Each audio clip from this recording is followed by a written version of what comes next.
안에 이렇게 하면서 뭐가 소리도 나는 이제 선포 때문에 그러나. 자, 할렐루야, 샬롬. 우리 예지 잠을 깨울까? 내일 쉬는 날, 그지? 내일 토요일 주말. 자, 할렐루야, 샬롬. 시작. 할렐루야, 샬롬, 샬롬, 샬롬, 샬롬, 샬롬, 샬롬, 샬롬. 사무엘 샬롬, 샬롬. 하나님 사랑합니다. 여러분 주 안에서 사랑합니다. 수고했어요.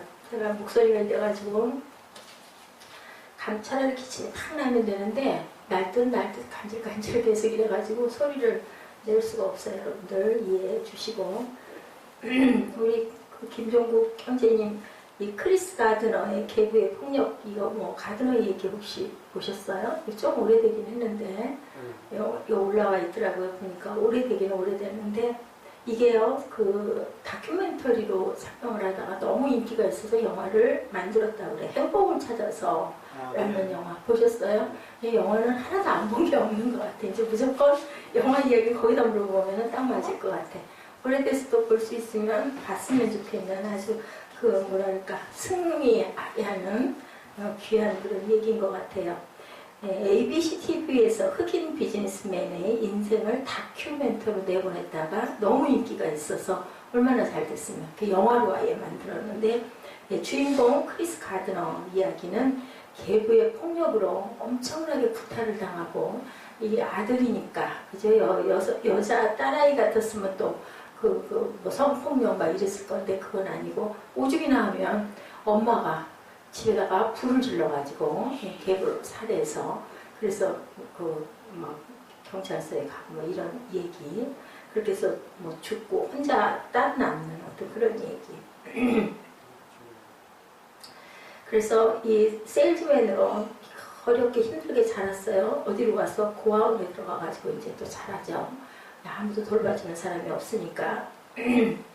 폭력을 견디지 못하는 어머니는 가드너가 8살이 되던 해에 계부가 있던 집에 불을 지르고 감옥에 들어가죠. 결국 가드너는 남의 집에 입양이 되고 어린 시절을 살아가요. 그 어린 시절은 가정폭력, 알코올 중독, 아동학대 등의 상처로 얼룩진 삶을 삽니다. 세일즈맨으로 청년 시절 새 인생을 향해 몸부림을 쳤지만 생활고로 어느 날 세금도 못 내고 자동차가 압류당하자 전셋집에서 쫓겨나가 거리로 내몰리고 그의 아내는 아들을 아빠 곁에 놔둔 대집을 결혼을 했던가 봐요.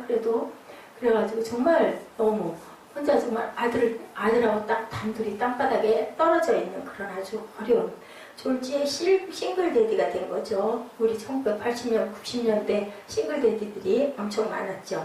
그때 숫자가 거의 24만 가구를 돌파했었다고 합니다. 지금은 뭐 물론 그렇지 않겠지만 이게 좀 오래된 영화다 보니까 을씨년스러운 샌프란시스코 빈민가 거리에 그는 하나밖에 없는 어린 아들을 데리고 때로는 지하철역, 때로는 화장실 이렇게 전전하면서 구걸을 하면서 생활을 이어가는 그런 아주 비참한 그런 얘기.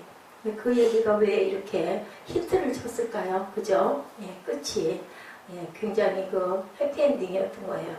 그때도 그는 어머니의 유일한 유산인 모를 잊어버리지 않고 살았다. 기도 절대 잊어버리지 않았대요. 아무리 힘든 상황에도 기도를 했다고 합니다. 그래서 그는 그 인생을 포기할 수가 절대 없고 믿음으로 버틴 세월을 그렇게 갔대요. 극한 상황 속에서 어느 날 그는 주식 중개인을 만난다. 인턴이 되고 천신만고 끝에 드디어 그는 가드너 앤 리치 캠퍼니 회사를 설립하고 1억 8천만 달러의 그 밀가의 산업적 신화적인 사업가가 되는 그런 아주 성공하는 이야기. 인생의 역경의 강을 건너 시련의 강을 건너 마침내 어디에 도달 약속의 땅. 오늘 여호수아 3장 1절에 6절과 같은 이야기 여러분에게 전합니다. 이제 한번 볼 수 있으면 오래됐지만 봤으면 좋겠네요. 오늘의 본문이죠. 천신만고 끝에 드디어 이스라엘 백성들이 약속의 땅에 들어가기 위해 마지막 시련의 장애물이던 요단강 앞에 서게 된 것이 오늘 본문 내용입니다. 오늘날 우리가 요단강을 방문해 보면요, 굉장히 조그매요. 무슨 저기 강이야 싶을 만큼 낮고 좁은 그런 무슨 요단강이냐고.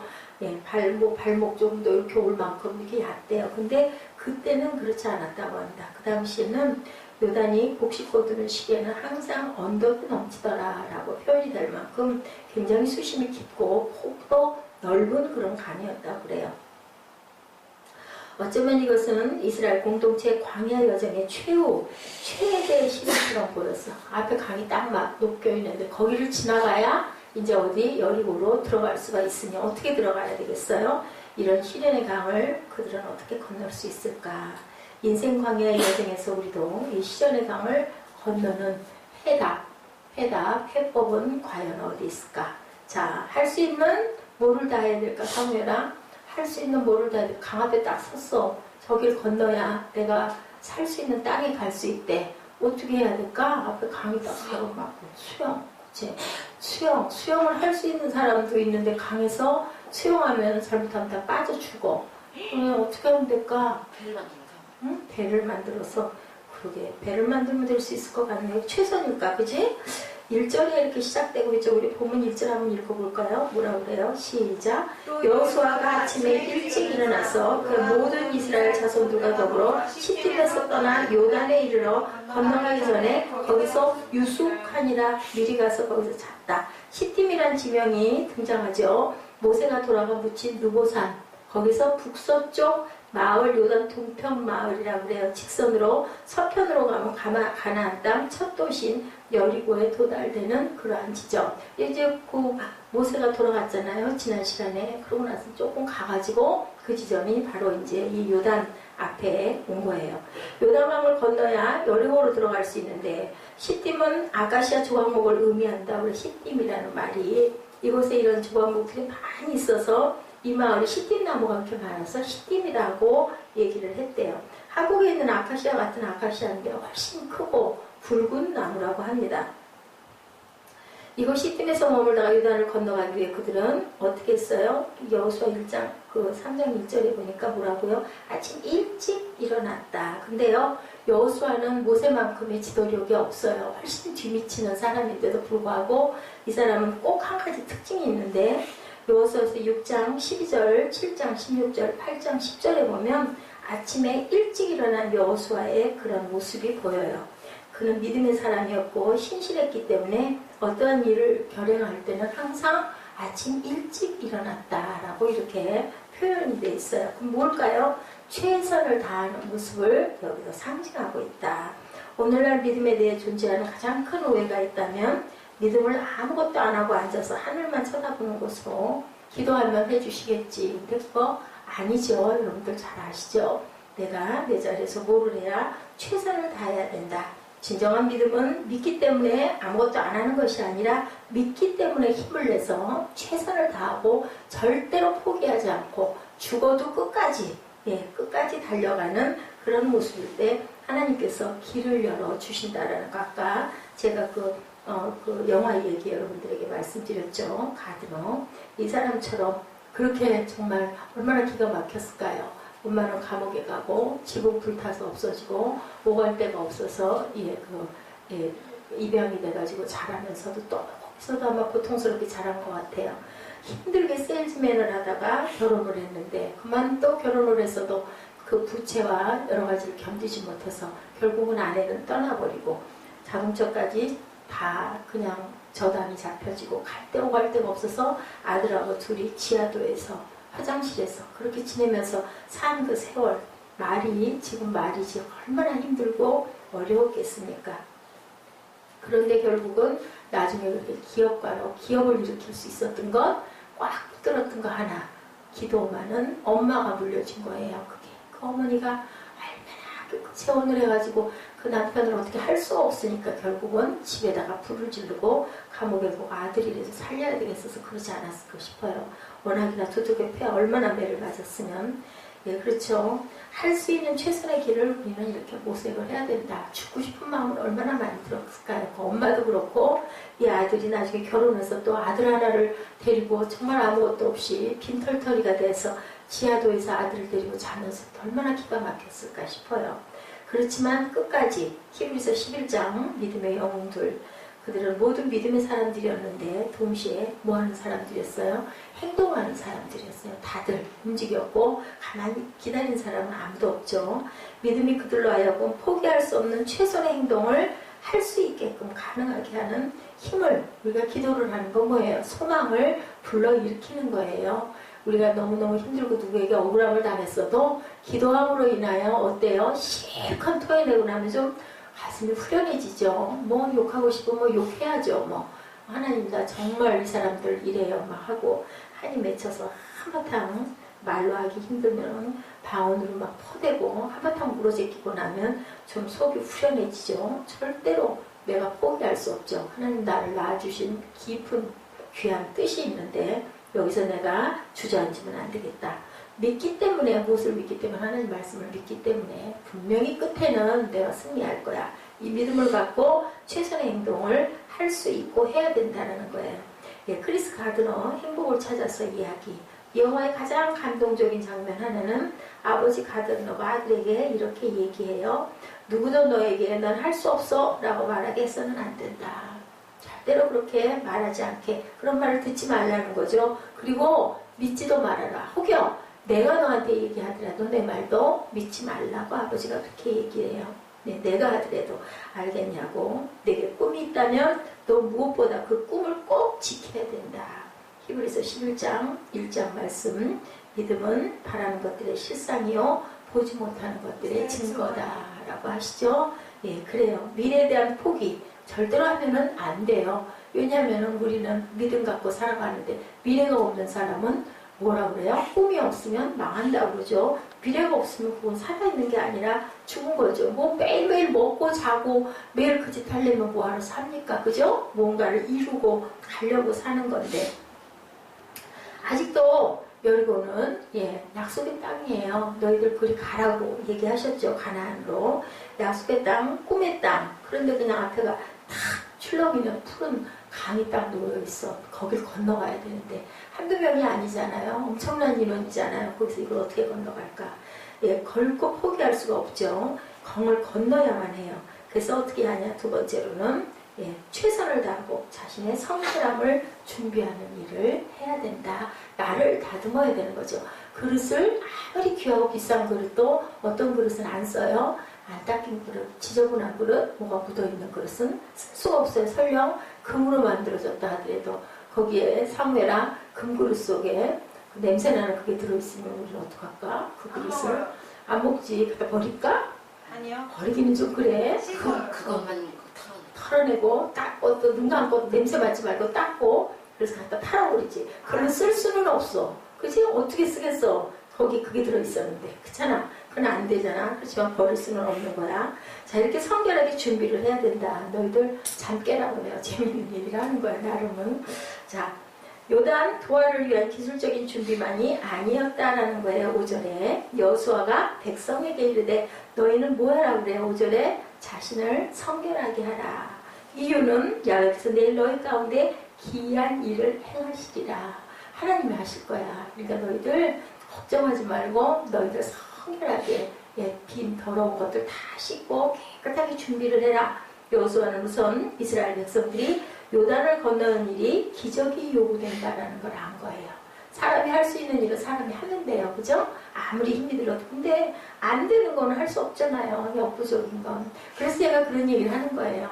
안 되면 할 수 없어요. 너무너무 힘들면 쉬세요. 라는 얘기를 그냥 하는 게 아니라 억지로는 어떻게 어쩔 수가 없는 거 아니에요. 나머지는 하나님 알아서 하세요. 이거죠. 뭐. 그죠? 어떻게 살든 살게 해주시겠죠. 이게 생명이면 이거 생명 죽이지 않으려면 이어주실 것이고 또 뭐 그릇이 안 돼서 어쩔 수 없으면 또 어쩔 수 없는 거 아닐까. 하나님의 기적이 아니고는 그 강을 건널 수가 없다는 것을 여호수아는 알았던 거예요. 5절에 그는 내일 우리 하나님이 기적을 행하시리라.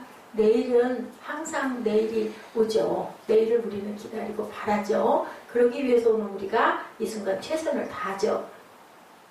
한 가지 조건이 설명되어야 되는 것. 그것은 도덕적인 조건. 뭐야? 성결하게.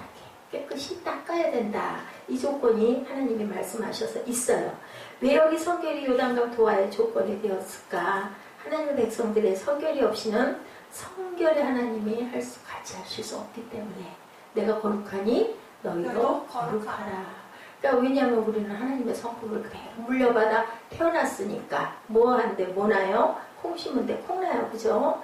아닌 게 같이 섞여 있어서는 뽑아서 버리잖아요. 그러면 우리가 콩 가지고 뭘 만들어야 되면 거기 빨간 팥이 하나 있으면 그거 못 쓰잖아요. 빼버려야 되잖아요. 팥이 나빠서가 아니라 신학적인 표현을 빌려 말하면 하나님께 쓰임받는 그릇이 되려면 깨끗해야 된다. 닦여야 된다.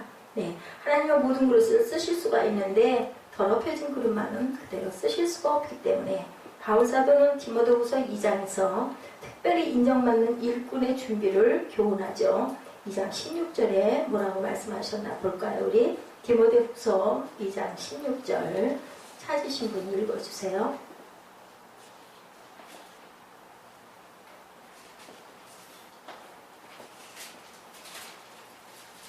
언약되 헛된 말을 버리라. 그들은 경건하지 아니하며 점점 나아가나니. 네, 21절.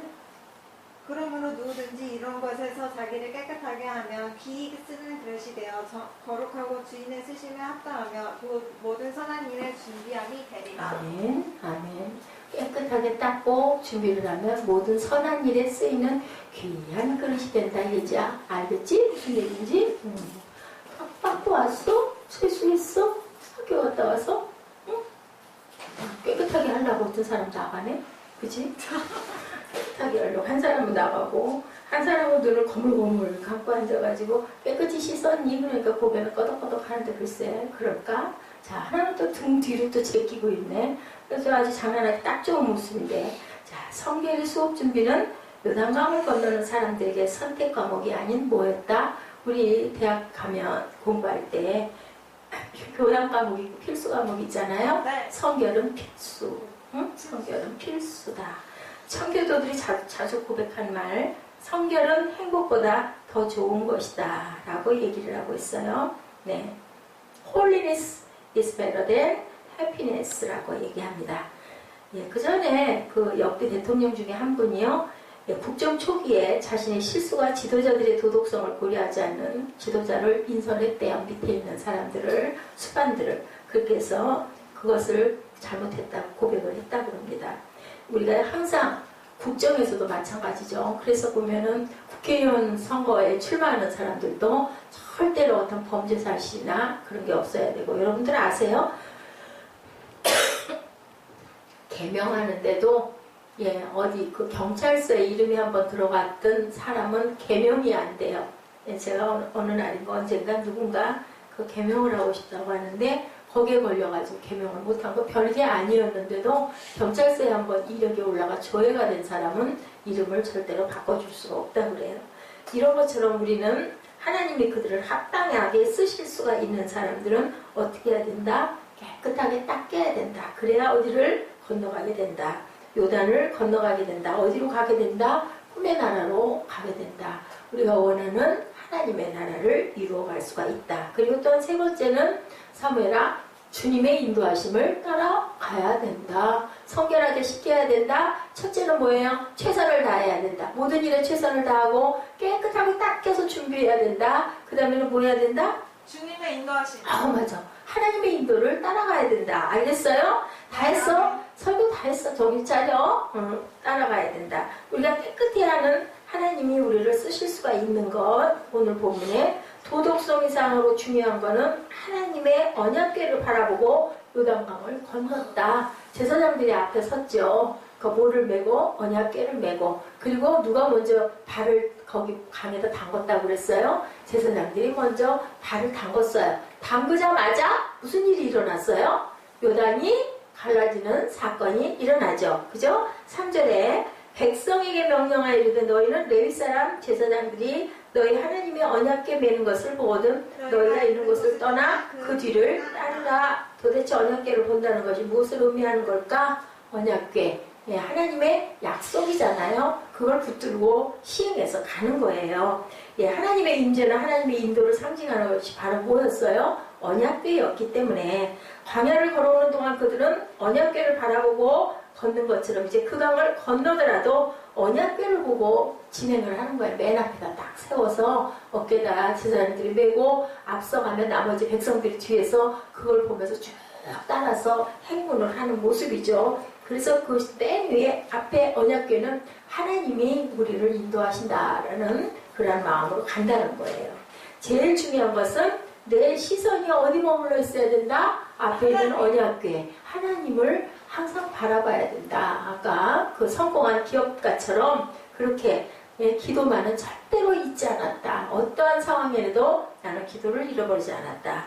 4절에 그러나 너희와 그 사이 거리가 얼만큼 되라 2000 규빗쯤 되게 하고 그것에 가까이 하지는 말라. 그러면 너희가 이전에 이 길을 지나보지 못하였습니다. 지금 언약궤를 메고 있는 제사장과 그들을 따르는 제사장 사이에 2000 규빗으로 하라는 것은 900m 정도 된다고 그래요. 뒤따르는 거리가 상당한 거리가 있죠. 왜 그렇게 명령하셨을까?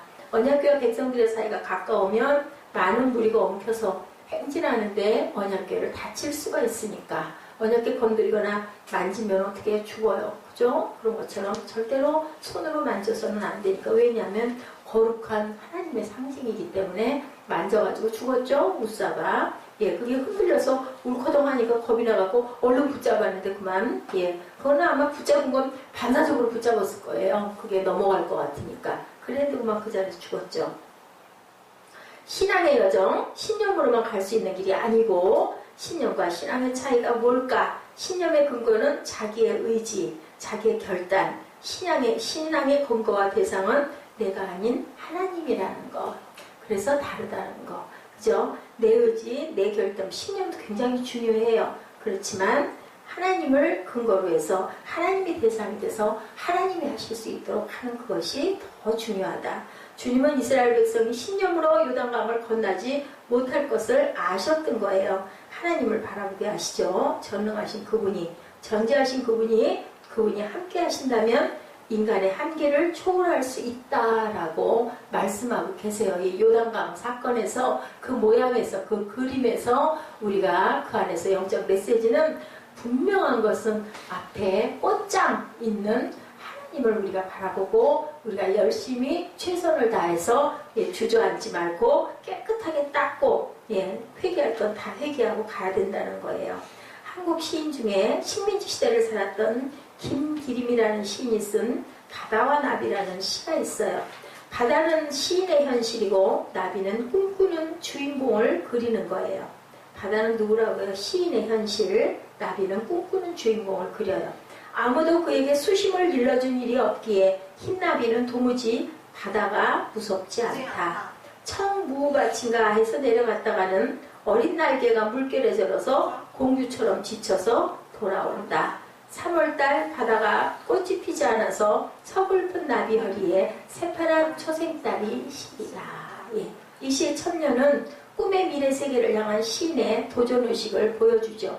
나비는 바다가 무섭지가 않다. 왜? 바다가 얼마나 깊은지 몰라요. 모르는 게 그게 저도 그 얘기를 했던 적이 있는데요. 아는 게 뭐라고요? 병이라고. 차라리 모르는 게 복된 거예요. 그죠? 몰라야 할 거 모르는 게 나아요. 나비는 바다가 무섭지가 않아요. 그런데 그것은 바다의 수심을 알지 못했기 때문이었다라고 얘기하죠. 얼마나 깊은지를 몰라서. 흥미로운 것은 이 시의 둘째 연에서 드디어 그 수심을 경험한 현실의 좌절을 묘사하고 있죠. 어린 날개가 물결에 절어 공주처럼 지쳐서 돌아온다. 현실 앞에 지쳐 좌절하고 있는, 실제로 이것은 시인이 식민지 시대의 시련을 넘어보고 일본 유학을 떠나지만 해답이 아니어가지고 돌아오는 절망을 반영하는 시였는데도 참 시가 아름답죠. 현실의 바다, 풍랑이 극심한 인생의 바다를 건너기 위해서는 신념 이상의 것이 필요한데 그것은 믿음의 주이신 온전케 하시는 예수를 바라보고 의지하자, 이런 말씀을 하고 계세요. 행복을 찾아 나섰던 크리스 가드너에게 필요했던 것도 바로 이 하나님이셨죠. 사람이 할 수 있는 것은 사람이 할 수가 있는데 사람이 할 수 없는 것은 누구밖에 못해요? 하나님밖에 하실 수가 없다.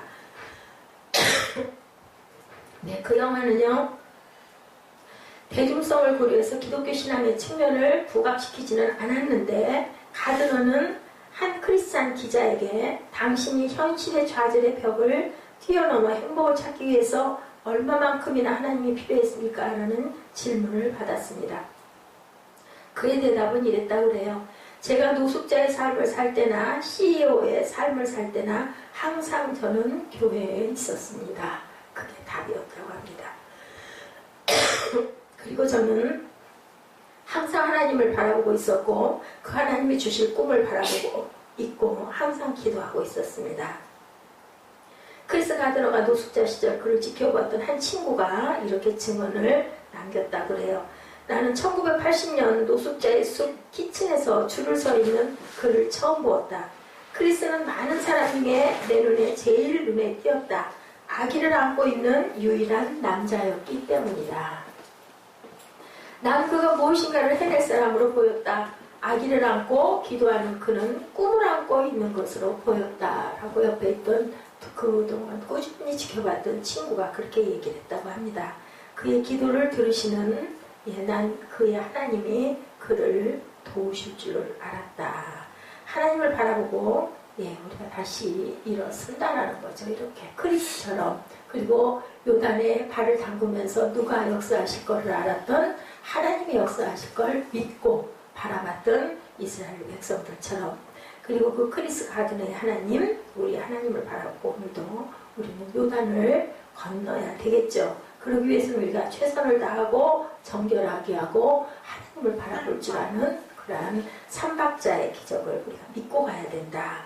기적은 일어나고 약속의 땅에 우리는 들어가죠. 분명히 들어간 것을 보았고 요단을 건너서 가나안 땅에 들어갔잖아요. 들어가가지고도 결국 평안하진 않았지만 분명한 것은 하나님은 신실하신 하나님, 약속을 지키시는 하나님. 주만 보고 바라보고 앞으로 나아가겠습니다. 절대 퇴보하는 일 없습니다. 라는 고백이 여러분과 저의 고백이 되시기를 주님의 이름으로 축복합니다. 그리고 우리 기도하실 때 절망은 물러갈지어다. 좌절은 물러갈지어다. 네, 홀로 절대로 나를 그냥 버려두지 마시고 주님 정결하게 닦겠으니 회개하겠으니 우리에게 소망과 힘을 걷어가지 마시옵소서 하고 기도하시는 시간을 갖도록 하십니다. 기도하십니다. 하나님 감사합니다. 주님을 붙들고 나아가는 저희를 되게 하시고 요단을 갈랐던 우리 이스라엘 백성들처럼 또한 크리스 가드너처럼 절망 가운데서도 절대로 절망하고 뒤로 물러설 수 없는 것은 하나님이 우리를 붙들고 계시고 우리를 알고 계시고 우리를 바라보고 계시고 하나님이 우리에게 내가 거룩하니 너희도 거룩하라고 말씀하신 그 말씀을 굳게 붙들고 나아갈 수 있기 때문입니다. 믿음은 보이지 않는 것들의 실상이라고 하나님 말씀하십니다. 보이지 않는 그 믿음을 저희들 믿고 주님 담대하게 걸어갈 줄 아는 우리 모두가 되도록 은총 나려 주시옵소서. 감사드리옵고 예수 그리스도의 이름으로 축복하며 기도드렸사옵나이다. 아멘. 찬양하십시다. 신실하신 하나님.